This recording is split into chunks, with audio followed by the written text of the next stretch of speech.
आज 140 करोड़ देशवासियों के लिए एक गर्व और संतुष्टि की अनुभूति का अवसर है जब हमारे यशस्वी प्रधानमंत्री श्री नरेंद्र मोदी जी को रूस के सर्वोच्च नागरिक सम्मान से सम्मानित किया गया है। यह विषय सिर्फ एक सम्मान का नहीं है। प्रधानमंत्री श्री नरेंद्र मोदी जी भारत के इकलौते प्रधानमंत्री हैं जिन्हें अनेक देशों में, प्रमुख देश जैसे फ्रांस, इजिप्ट, यूनाइटेड अरब अमीरात, विशेषकर हमारे विरोधी लोग ध्यान दें, सऊदी अरब, यूनाइटेड अरब अमीरात, इजिप्ट और पैलेस्टीन जैसे तमाम देशों ने, करीब 12-13 देशों ने अपना सर्वोच्च नागरिक सम्मान दिया, पूर्व में भी दिया जा चुका है। और आज रशिया ने अपने highest civilian award the Order of the Saint Andrew the Apostle प्रधानमंत्री श्री नरेंद्र मोदी जी को दिया है। महत्वपूर्ण बात सिर्फ एक सम्मान की नहीं है।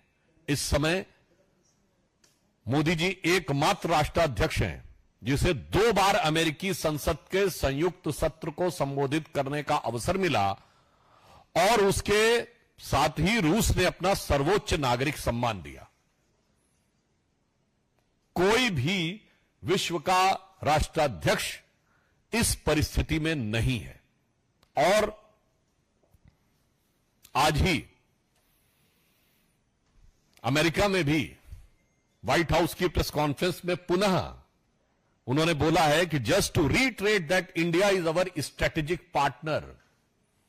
विश्व में किसी भी अन्य देश की वह स्थिति नहीं है कि अमेरिका कहे कि India is our strategic partner और रशिया कहे India is our traditional ally, यानी दोनों ही आपको कहे कि आप उनके रणनीतिक साझेदार हैं। अमेरिका ये कहे और रूस कहे कि आप उसके परंपरागत साझेदार हैं। मुझे लगता है कि वैश्विक कूटनीति के सुंदर समन्वय का जो दृश्य दिखा है और स्वयं प्रधानमंत्री जी ने कहा है कि ये उनका सम्मान नहीं है, 140 करोड़ देशवासियों का सम्मान है।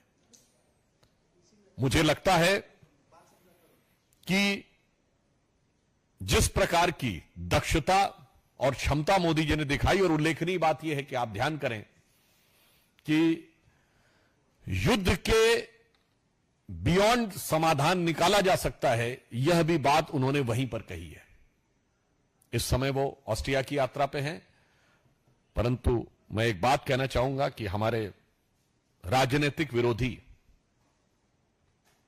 जो इस प्रकार के विघ्न संतोषी हैं कि किसी भी शुभ और मंगलकारी कार्य में किस प्रकार से कोई नकारात्मक दृष्टि देखी जा सकती है, जिनको उसमें महारत हासिल है, वो सदैव किसी न किसी विषय को लेकर इस शानदार गौरवपूर्ण क्षण पर भी कोई ना कोई नकारात्मक बात करना चाहते हैं। तो हमसे पूछ रहे हैं कि यूक्रेन के बारे में क्यों नहीं बोला है।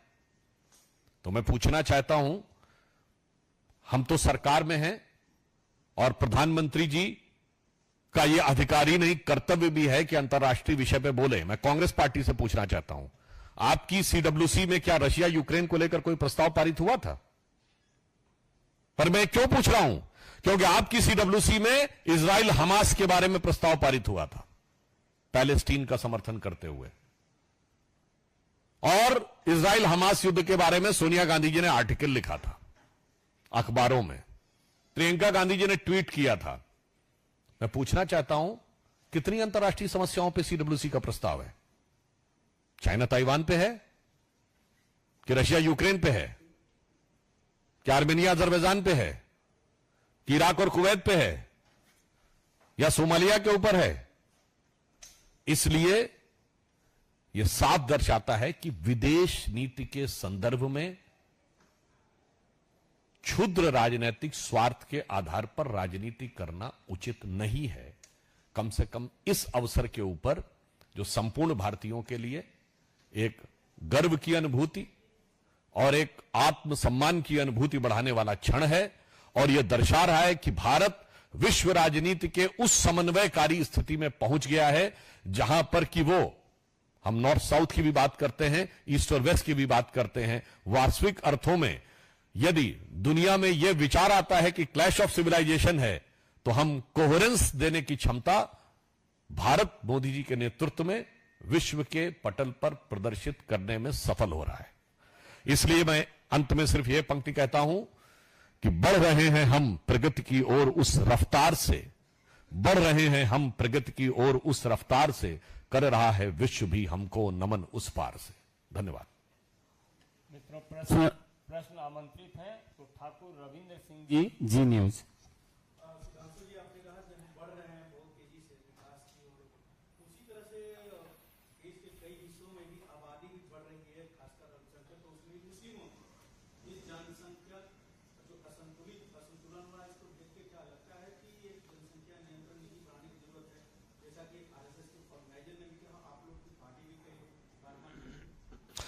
देखिए, यह विषय निश्चित रूप से राष्ट्र के लिए बहुत आवश्यक विषय है और सभी दलों को इस पे दलगत भावना से ऊपर उठकर विचार करना चाहिए।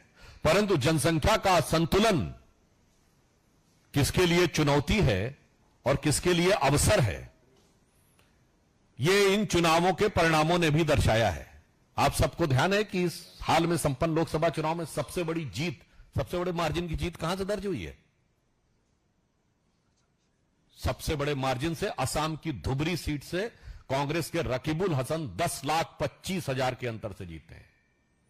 और यह वो क्षेत्र है जिसके बारे में असम में जो लोग गए होंगे, वहां जन सामान्य में प्रचलित भाषा में उसे मिनी बांग्लादेश कहा जाता है। यह वो क्षेत्र है जहां डेमोग्राफी में सबसे भारी परिवर्तन पिछले 25-30 सालों में हुआ है। जनसंख्या का सबसे भारी असंतुलन हुआ है और वहां पर कांग्रेस ने पूरे देश की राहुल गांधी से तकरीबन 3 गुनी बड़ी जीत धुबरी असम में मिली है। और महत्वपूर्ण बात क्या है, बदरुद्दीन अजमल वहां से चुनाव हार गए। एआईयूडीएफ के चीफ, जिनकी पार्टी के बारे में यह प्रचलित धारणा थी कि वो घुसपैठियों का समर्थन करती, मैं प्रचलित धारणा वर्ड कह रहा हूं, वो उनसे समर्थन हट के और कांग्रेस को इतना शानदार समर्थन मिले, तो ये मैं कोई निष्कर्ष नहीं निकाल रहा हूं, देश की प्रबुद्ध जनता के सामने एक विचार छोड़ रहा हूं कि इस चुनौती में, इस आपदा में अवसर कौन तलाश रहा है। नीरज पांडे, एबीपी।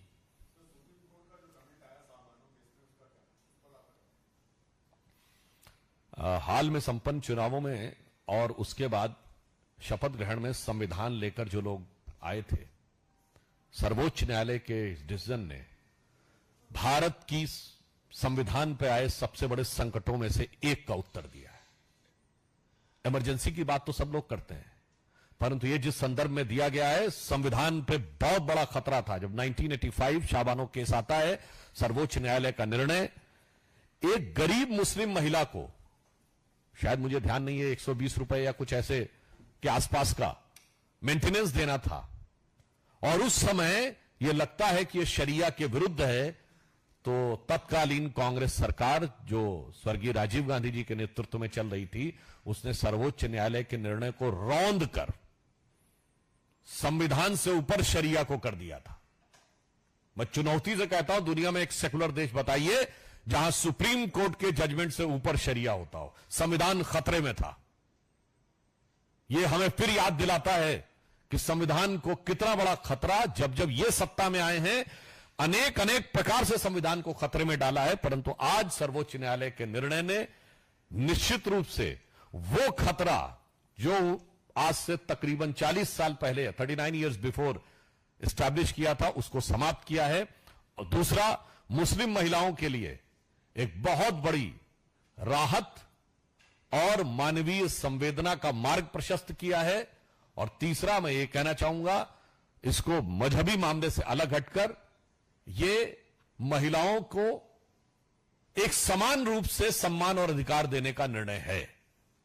यानी किसी भी महिला को अब मेंटेनेंस का अधिकार है, irrespective of which ever religion she belongs to. Anand